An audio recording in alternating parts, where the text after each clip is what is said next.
சனி பெயர்ச்சி பலன்கள் மார்ச் மாதம் 2025. சனி கும்ப வீட்டிலிருந்து மீன வீட்டுக்கு போகிறாரு. அங்கே போய் 2.5 ஆண்டு வருடங்கள் இருப்பார். அதோட பலன்கள் தான் என்ன அப்படிங்கிறத நம்ம இப்போ பார்க்க போகிறோம். இந்த பலன்கள் நீங்கள் உங்கள் ராசிக்கும் பார்க்கலாம், உங்களுடைய லக்னமுக்கும் பார்க்கலாம். ஆனால் உங்களோட ராசியில் இருக்கிறப்போ தான் அதோட தாக்கத்தை உங்களால் ரொம்ப அதிகமாக உணர முடியும். இருந்தாலும் நீங்கள் ரெண்டுக்குமே பார்த்துக்கோங்க, செக் பண்ணிக்கிறது நல்லது தான். இந்த சனி பெயர்ச்சினால் உங்கள் வாழ்க்கையில் எந்த மாதிரியான விஷயங்களெல்லாம் நடக்கிறதுக்கான வாய்ப்பு இருக்குது அப்படிங்கிறத தான் நான் சொல்ல போகிறேன். அப்போது அந்த மாதிரி விஷயங்கள் நம்ம வாழ்க்கையில் நடக்குது அப்படின்னா அதை நம்ம எப்படி ஈஸியாக கடந்து போகணும் அப்படிங்கிறத தான் நம்ம இந்த வீடியோவில் பார்க்க போகிறோம். இது உங்களுக்கு பார்த்தீங்கன்னா வருமுன் காத்தல் அந்த மாதிரி இதுக்காக தான் நம்ம இந்த வீடியோ பார்க்குறோம். சரி, இப்போ நம்ம வீடியோக்குள்ளே போகலாம். தனுசு ராசி, தனுசு லக்னம். உங்களுக்கு சனி 4ஆம் வீட்டுக்கு போகிறாரு. 4ஆம் வீடு எதை குறிக்கும் அப்படின்னு பார்த்தீங்கன்னா உங்களுடைய அம்மா, ரியல் எஸ்டேட், வாகனங்கள், நிம்மதி, சந்தோஷம், உங்கள் வீட்டு சூழ்நிலைகள்.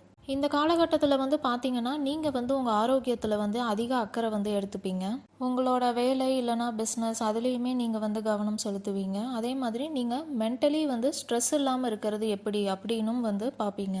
உங்களோட அன்றாட வேலைகளில் நீங்கள் கரெக்டாக எல்லாமே ஆர்கனைஸ் பண்ணி எப்படி ப்ராப்பராக பண்ணுறது அப்படின்னும் பிளான் பண்ணுவீங்க. ஒரு சிலர்லாம் இந்த காலகட்டத்தில் ஜிம்முக்கெல்லாம் போய் கூட உங்கள் ஹெல்த்தை மெயின்டைன் பண்ணுறதுக்கான பாசிபிலிட்டிஸ் இருக்குது. இந்த காலகட்டத்தில் பார்த்தீங்கன்னா உங்களுக்கு உங்கள் உடல், உங்களோட ஜாப் இல்லைனா பிஸ்னஸ், உங்களோட லைஃப் ஸ்டைல் இதில் கண்டிப்பாக ஏதாவது மாற்றங்கள் வரும். ஆனால் இந்த மாற்றங்கள் நல்லதாக இருக்குமா இல்லையா அப்படிங்கிறது உங்களோட சுய ஜாதகத்தை பார்த்தா தான் சொல்ல முடியும்.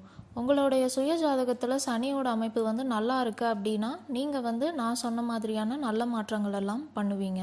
சனியோட அமைப்பு அவ்வளோ நல்லா இல்லை, உங்களுக்கு நடக்கிற தசை சரியில்லை அப்படின்னா நீங்கள் உங்கள் ஹெல்த்தில் கவனமே செலுத்தாமல் உங்கள் உடம்புல ஆரோக்கிய குறைபாடு வர்றதுக்கான வாய்ப்புகளும் இருக்குது. அதனால நீங்கள் இந்த காலகட்டத்தில் கரெக்டான டைமில் சாப்பிடுங்க. அதே மாதிரி பழங்கள், காய்கறிகளும் நிறையா சேர்த்துக்கோங்க. அதிகமாக உப்பு மற்றும் எண்ணெய் இருக்கிற சாப்பாடு பொருட்களை அவாய்ட் பண்ணினீங்க அப்படின்னா உங்கள் ஹெல்த்துக்கு நல்லது. உங்களுக்கு வீட்டு விஷயம் சம்மந்தமாகவோ இல்லைனா நீங்கள் ஃபினான்ஸ் அண்ட் சேவிங்ஸில் கொஞ்சம் மென்டல் ஸ்ட்ரெஸ் வரதுக்கான சான்சஸ் இருக்குது. உங்கள் மேரேஜ் லைஃப்லேயும் ஒரு சில ஸ்ட்ரெஸ் வரதுக்கான சான்சஸ் இருக்குது. அதனால் நீங்கள் முன்னாடி இருந்தே பார்த்து கவனமாக இருங்க. இந்த 2.5 ஆண்டு காலகட்டத்தில் பார்த்தீங்கன்னா நீங்கள் உங்களோட இருப்பிடம்லேருந்து வேறு இருப்பிடம்க்கு போகிறதுக்கான வாய்ப்புகள் அதிகமாகவே இருக்குது. அது உங்கள் வேலை சம்மந்தப்பட்டு இருக்கலாம். அப்படி இல்லைனா நீங்கள் இப்போ ஏதோ ஒரு வேலைக்கு போயிட்டுருக்கீங்க, இந்த வேலையே வேண்டாம், நான் வேறு மாதிரி கெரியர் சேஞ்ச் பண்ண போகிறேன் அப்படின்னு நினச்சிங்கன்னா அது சம்மந்தப்பட்டு கூட இருக்கலாம். நீங்கள் புதுசாக வேலை இப்போ தான் தேடிட்டு இருக்கீங்க அப்படின்னா இது உங்களுக்கு நல்ல ஏற்ற காலகட்டம். உங்களுக்கு நல்ல வேலை, நல்ல இன்கமோட கிடைக்கும். உங்களுக்கு நல்ல இன்கமும் வரும். உங்களால் அந்த அமௌண்ட்டை சேவும் பண்ண முடியும். ஆனால் நீங்கள் நிறையா உழைப்பு போடுற மாதிரி இருக்கும். நீங்கள் எந்த அளவுக்கு உழைப்பு போடுறீங்களோ அந்த அளவுக்கு உங்களுக்கு இன்கமும் இருக்கும். உங்களுக்கு பேர், புகழ், மரியாதை எல்லாமே கிடைக்கும். எந்த மாதிரி ஃபீல்டுலலாம் நீங்கள் இருந்தீங்க அப்படின்னா உங்களுக்கு இந்த டைம் ரொம்ப நல்லா இருக்கும் அப்படின்னா சோஷியல் மீடியா, மார்க்கெட்டிங், ட்ராவல் சம்மந்தப்பட்ட மாதிரியான ஜாப், இல்லை நீங்கள் ட்ராவல் பண்ணுற மாதிரியான ஜாப், கமிஷன் பேஸ்டு ஒர்க், ஐடியில் இருக்கீங்க, கம்யூனிகேஷன் செக்டார், சேல்ஸ் இந்த மாதிரிலலாம் இருக்கீங்க அப்படின்னா உங்களுக்கு இது நல்லாவே ஃபேவரபுளான டைம். அம்மாவோட ஆரோக்கியத்தில் நீங்கள் அக்கறை எடுத்துக்கோங்க. அவங்களுக்கு எதுவும் உடம்பு சரியில்லை அப்படின்னா உடனே நீங்கள் டாக்டர் கன்சல்டேஷன் போகிறது நல்லது. அதே மாதிரி உங்கள் கூட பிறந்தவங்களுக்கு நீங்கள் செய்ய வேண்டிய கடமைகள் இல்லைனா அவங்களுக்கு உங்களோட உதவி இந்த மாதிரி ஏதாவது தேவைப்படுது அப்படின்னா அதை நீங்கள் கரெக்டாக பண்ணுங்கள்.